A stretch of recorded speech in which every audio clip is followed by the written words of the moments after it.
بسم اللہ الرحمن الرحیم۔ تعبیر اور وظیفہ چینل میں خوش آمدید۔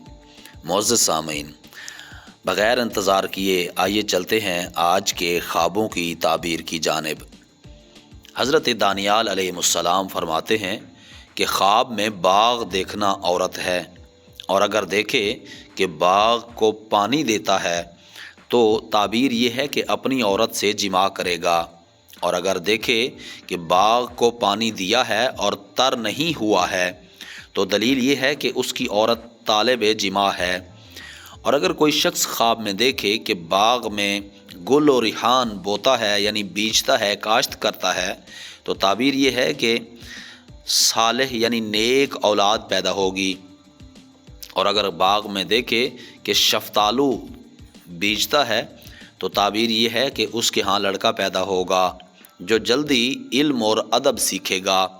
اور اگر دیکھے کہ باغ میں ریحان کا دستہ ہے اور اٹھا کر اس کو سونگا ہے تو دلیل ہے کہ اس کا لڑکا دلیر، دانا اور عقل مند ہوگا، اور بوئے ریحان فرزند کی دلیل ہے، یعنی خوشبو جو ہے وہ فرزند کی دلیل ہے۔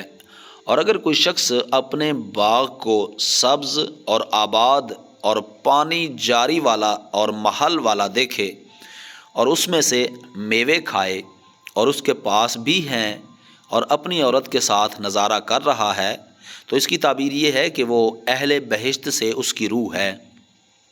اور اگر کوئی شخص دیکھے کہ باغ میں آباد ہے، یعنی باغ میں رہتا ہے اور درختوں کے میوے کھاتا ہے، تو تعبیر یہ ہے کہ مالدار عورت ملے گی اور اس سے مال اور نعمت حاصل کرے گا۔ اور اگر خواب میں دیکھے کہ موسم خزاں میں نامعلوم باغ میں گیا ہے اور درخت کی پٹ جھڑی ہو رہی ہے، پتے اس کے جھڑ رہے ہیں، تو تعبیر یہ ہے کہ اس کو غم اور اندوہ ہوگا۔ اور اگر خواب میں دیکھے کہ باغ میں محل اور سبزہ اور آب رواں ہے اور عورت صاحب جمال اس کو بلاتی ہے، تو تعبیر یہ ہے کہ آخرت میں بہشت اور حور العین پائے گا، اور تعبیر یہ ہے کہ شہادت کا درجہ حاصل کرے گا۔ اور اگر خواب میں دیکھے کہ اس کا باغ ہے یا اس کو کسی نے دیا ہے اور اس باغ کے میوے کھاتا ہے، تو تعبیر یہ ہے کہ اسے مالدار عورت ملے گی اور اس کا مال کھائے گا۔ اور اگر خواب میں دیکھے کہ باغ میں ہے اور بلند درختوں کے میوے اس پر گرتے ہیں، تو تعبیر یہ ہے کہ شریف آدمی سے لڑے گا اور اس پر غالب آئے گا۔ اور اگر خواب میں دیکھے کہ باغ میں کسی درخت کی چوٹی پر سویا ہوا ہے، تو تعبیر یہ ہے کہ اس کی نسل اور فرزند بہت ہوں گے۔ حضرت ابراہیم کرمانی رحمۃ اللہ تعالیٰ علیہ فرماتے ہیں، خواب میں باغ بزرگوار، بامال اور باجمال مرد ہے۔ اگر دیکھے کہ وقت بہار یا گرما میں ایک عمدہ باغ لگایا ہے اور اس میں سے میوے لگے ہوئے ہیں اور گل و ریاحین کھلے ہوئے ہیں اور پانی جاری ہے اور وہ اس میں بیٹھا ہوا ہے، تو تعبیر یہ ہے کہ اس کی موت شہادت پر ہوگی، کیونکہ یہ سب بہشت کی صفات ہیں۔ اور اگر ایام گرما میں باغ معلوم یا نامعلوم دیکھے اور اس کے میوے میٹھے ہوں اور درختوں کے پتے گرے ہوئے ہوں، تو تعبیر یہ ہے کہ وہ بادشاہ کا مصاحب یعنی قریبی ہوگا، اور اس حال میں کہ بادشاہ اپنے خدم و چشم سے بچھڑا ہوا ہوگا۔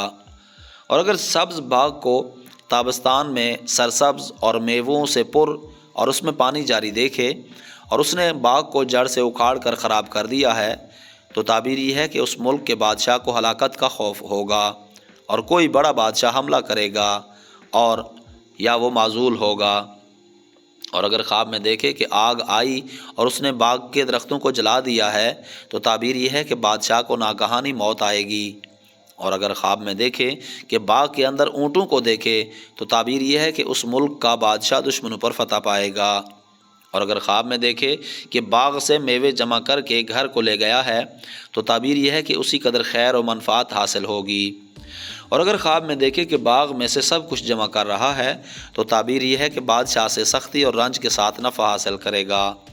حضرت جابر مغربی رحمۃ اللہ تعالیٰ علیہ فرماتے ہیں کہ اصلیت یہ ہے کہ باغ میں خواب میں دیکھنا لوگوں کا بقدر ہمت کاروبار کا شغل ہے۔ اگر باغ میں سبزہ دیکھے تو تعبیر یہ ہے کہ اس کا شغل نیک ہوگا اور کام اس کا آراستہ ہوگا۔ اور اگر باغ کو سبزے اور میووں سے خالی دیکھے تو تعبیر یہ ہے کہ اس کا کام نیک ہوگا، اور اگر باغ کو عمدہ اور آراستہ دیکھے اور اس کو کوئی کہے کہ یہ باغ فلاں کی ملکیت ہے تو اس نے اس باغ سے میوے کھائے ہیں، تو دلیل یہ ہے کہ اسی قدر صاحب باغ سے فائدہ اٹھائے گا۔ اور اگر بہار اور گرمیوں کے دنوں میں باغ کو اجڑا ہوا دیکھے، چنانچہ اس میں سبزہ اور کوئی درخت نہ دیکھا، تو تعبیر یہ ہے کہ بادشاہ اپنی رعایا پر ظلم و ستم کرے گا۔ اور اگر دیکھے کہ اپنے ہاتھ سے باغ لگایا ہے اور درخت لگائے اور میوہ لگا، تو دلیل یہ ہے کہ مالدار عورت سے نکاح کرے گا اور مال اور نعمت اور فرزند حاصل ہوں گے۔ اور اگر اس باغ میں موسمی انگور دیکھے تو اس امر کی دلیل ہے کہ وہ اپنی ہمت کے مطابق مال اور مرتبہ پائے گا۔ محترم سامعین، آج کی اس ویڈیو کی وساطت سے ہم نے آپ کے ساتھ کچھ اسلامی بھائی اور کچھ اسلامی بہنوں کے خوابوں کی تعبیر بیان کی ہے۔ انشاءاللہ تعالی آنے والی ویڈیو میں بھی اسی طرح آپ کے ساتھ خوابوں کی تعبیر اور کچھ ویڈیوز میں آپ کے ساتھ وظائف شیئر کیے جاتے ہیں۔ آنے والی ویڈیو تک کے لیے مجھے اجازت دیجیے۔ ویڈیو اچھی لگی ہو تو لائک اور سبسکرائب کرنا مت بھولیے گا۔ آنے والی ویڈیو تک کے لیے اجازت چاہتا ہوں، تب تک کے لیے اپنا اور اپنے اس چینل کا خیال رکھیے گا۔ اللہ حافظ۔